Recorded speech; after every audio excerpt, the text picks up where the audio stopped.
চড়ে দরজা দুটো একটু ফাঁক করে আমি যাচ্ছি রাঙা ঘোড়ার পরে টকবগিয়ে তোমার পাশে পাশে। রাস্তা থেকে ঘোড়ার ঘুরে ঘুরে রাঙা ধুলোয় মেঘ উড়িয়ে আসে। সন্ধে হলো, সূর্য নামে কাটে, এলেন যেন চূড়া দিঘির মাঠে। ধু ধু করে যেদিক পারে যায়, কোনোখানে কোনো মানব নাই।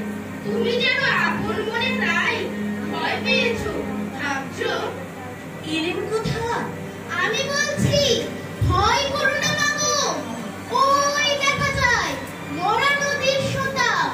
চোর কাটাতে মাঠ রয়েছে ঢেকে, মাঝখানেতে পথ গিয়েছে বেঁকে। গরু বাছুর নেই তো কোনোখানে, সন্ধে হতেই গেছে গায়ের পানে। আমরা কোথায় যাচ্ছি কে তা জানে, অন্ধকারে দেখা যায় না ভালো। তুমি যেন বললে আমায় ডেকে। দিঘির ধারে ওই যে কিসের আলো? এমন সময় হারে রে রে রে, ওই যে কারা আসতেছে ডাকছে রে। তুমি ভয়ে পালকিতে এক্ষুনি ঠাকুর দীপ্তা স্মরণ করছো মনে। পেয়ারাগুলো পাশের কাটা বনে, পালকি ছেড়ে কাঁপছে থর থর। আমি যেন তোমায় বলছি ডেকে, আমি আছি, ভয় কেন বা করো। হাতে লাঠি, মাথায় ঝাঁকড়া চুল, কানে তাদের গোলা জবার। আমি বলি দাঁড়াও খবরদার, এক পা কাছে আসিস যদি আর। এই চেয়ে দেখ আমার তলোয়ার, টুকরো করে দেব তোদের সেরে। শুনে তারা লম্ফ দিয়ে উঠে চেঁচিয়ে উঠলো, হায় রে রে রে। তুমি বললে যাস নে খোকা ওরে। আমি বলি দেখো না চুপ করে। ছুটিয়ে ঘোড়া গেলেন তাদের মাঝে, ঢাল তলোয়ার ঝনঝনিয়ে বাজে। কি ভয়ানক লড়াই হলো মা, যে শুনে তোমার গায়ে দেবে কাঁটা। কত লোক যে পালিয়ে গেল ভয়ে, কত লোকে মাথা পড়লো কাটা। এত লোকের সঙ্গে লড়াই করে ভাবছো খোকা গেলই বুঝে পড়ে। আমি তখন রক্ত মেখে ঘেমে বলছি এসে লড়াই গেছে থেমে। তুমি শুনে পালকি থেকে নেমে চুমু খেয়ে নিচ্ছ আমায় কোলে, বলছো ভাগ্যে খোকা সঙ্গে ছিল, কি দুর্দশাই হতো তা না হলে। রোজ কত কি ঘটে যাহা তাহা, এমন কেন সত্যি হয় না আহা। ঠিক যেন এক গল্প হতো তবে, শুনতো যারা অবাক হতো সবে। দাদা বলতো কেমন করে হবে, খোকার গায়ে এত কি জোর আছে। পাড়ার লোকে সবাই বলতো শুনে, ভাগ্যে খোকা ছিল মায়ের কাছে। কবির লেখনীর ছোঁয়ায় কল্পনা আর বাস্তবতা মিলেমিশে একাকার হয়েছে বারংবার। অলস প্রকৃতি মানুষ কখনো কখনো আসন্ন বিপদের আভাস পেয়ে কেমন নিরুত্তাপ থাকে। তোল পাড়িয়ে উঠল পাড়া, তবু কর্তা দেন না সাড়া।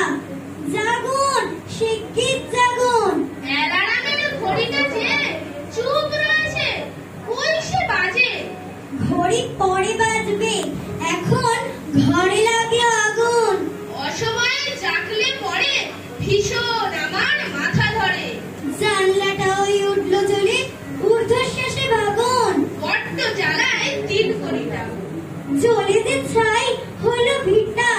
ফুটপাতে ওই বাকি ঘুমটা শেষ করতে লাগুন।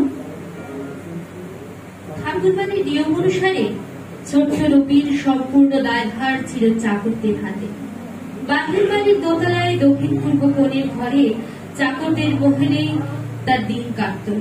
চাকরেরা তাদের দায়ভার কমানোর জন্য ছোট্ট রবির চারদিকে গণ্ডি কেটে দিত এবং তাকে ভয় দেখাত গণ্ডির বাইরে গেলে তার সমূহ বিপদ এবং সেই বিপদ থেকে তাকে কেউ বাঁচাতে পারবে না।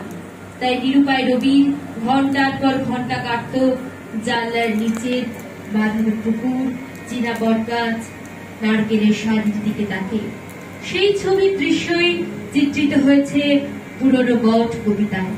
মিশি মিশি দাঁড়িয়ে আছো, মাথায় লয়ে জ্বর, ছোট ছেলেটি মনে কি পড়ে ওগো প্রাচীন বট। কতই পাখি তোমার শাখে বসে যে চলে গেছে, ছোট ছেলেরে তাদেরই মতো ভুলে কি যেতে আছি? তোমার মাঝে হৃদয় তারই বেঁধেছিল যে নীর, ডালে পালায় সাতগুলো তার কত করেছে ভিড়। মনে কি নেই সারাটা দিন বসিয়ে বাতায়নে তোমার পানে রইত যে অবাক দুনয়নে। তোমার তলে মধুর ছায়া, তোমার তলে ছুটি, তোমার তলে নাচতো বসে শালিক পাখি দুটি। রাঙাঘাটে যাইতো কারা, তুলতো কারা জল, করেছে ছায়া তোমার করতো টলমল।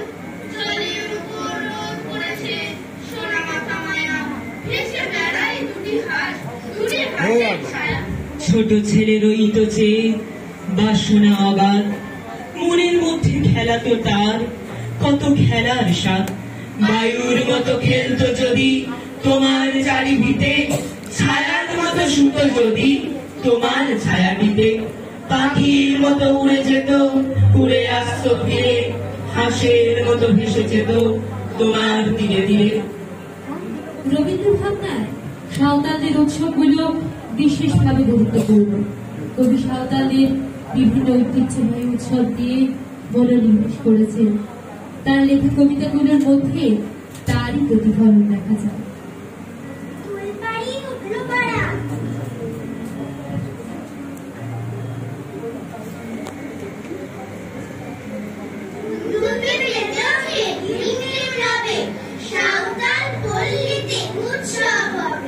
পূর্ণিমা চন্দ্রে জ্যোৎস্না ধারায়, সাত বসুন্ধরা তন্দ্রা হারায়। তালে গাছে পল্লব চাই, চঞ্চল হিল্লোলে কল্লোল মন। আম্রের মঞ্জরি গন্ধ বিলায়, চম্পার সৌরভ শূন্যে মিলায়। টান করে কুসুমিত কি সুবন, সাঁওতাল কন্যার কর্ণভূষণ। অতি দূর প্রান্তরে শৈল চূড়ায়, মেখে আছি নাম সুখ পতাকা। ওই শুনি পথে পথে হই হই ডাক, বংশী সুরে তালে বাজে ঢোল ঢাক। নন্দিত কণ্ঠের হাস্যের রোল, অম্বর তলে দিল উল্লাস তোর। ধীরে ধীরে সর্বরি হয় অবসান, উঠিল বিহঙ্গে প্রত্যুষ গান। বনচূড়া রঞ্জিল স্বর্ণ রেখায়, পূর্ব দিগন্তের প্রান্ত রেখায়। গ্রাম্যজীবনের সহজ সরল শাশ্বত চিরন্তন অলৌকিক এবং মুক্ত মনের বহিঃপ্রকাশ ঘটেছে রবি ঠাকুর বিরচিত ডাকঘর নাটকে।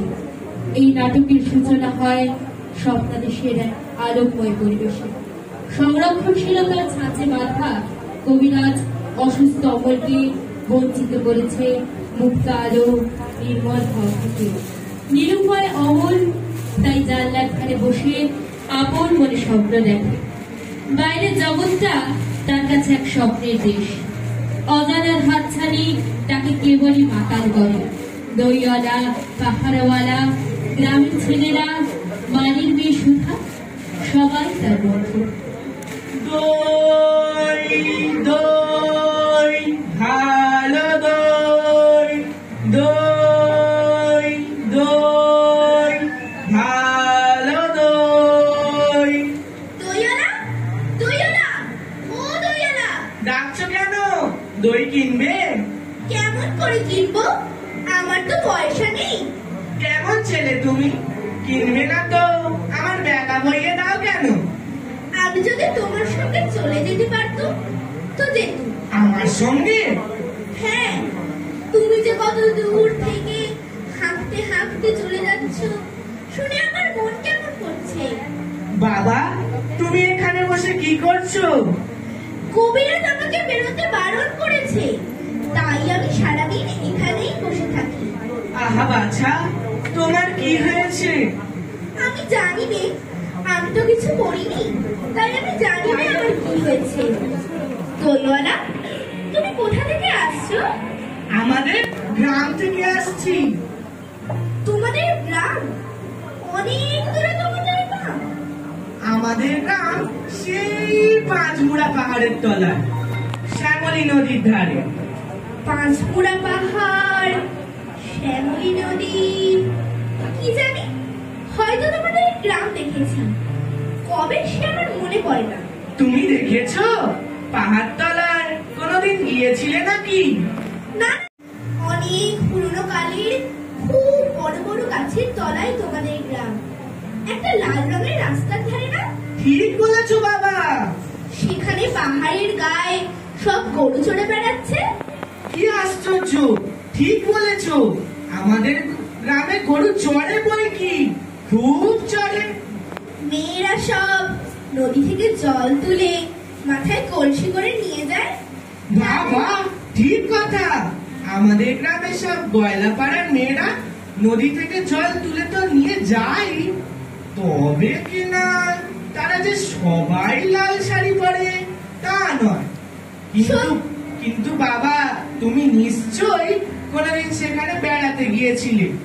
সত্যি বলছি দইওয়ালা, আমি একদিনও যাইনি। কবিরাজ যেদিন আমাকে বাইরে যেতে বলবে সেদিন তুমি নিয়ে যাবে তোমাদের গ্রামে। যাবো বই কি বাবা, খুব নিয়ে যাব।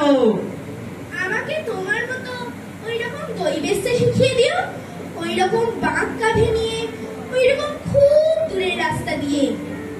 মরে যাই, তুই বেসতে যাবে কেন বাবা? এত এত পুঁথি পড়ে তুমি পণ্ডিত হয়ে উঠবে। না না, আমি কখনো পণ্ডিত হব না। আমি তোমাদের রাঙা রাস্তার ধারে, তোমাদের বুড়ো বটের তলায় গোয়ালপাড়া থেকে দই নিয়ে এসে দূরে দূরে গ্রামে গ্রামে বেছে বেছে বেড়াবো। কিরকম করে তুমি বলো? দই দই ভালো দই, আমাকে সুরটা শিখিয়ে দাও। হায় পোড়া কপাল, এই সুর কি শেখাবার সুর? না না, আমার শুনতে খুব ভালো লাগে। আকাশের খুব শেষ থেকে যেমন পাখির ডাক শুনলে মন উদাস হয়ে যায়, তেমনি ওই রাস্তার মুখ থেকে ওই গাছের সারির মধ্যে দিয়ে যখন তোমার ডাক আসছিল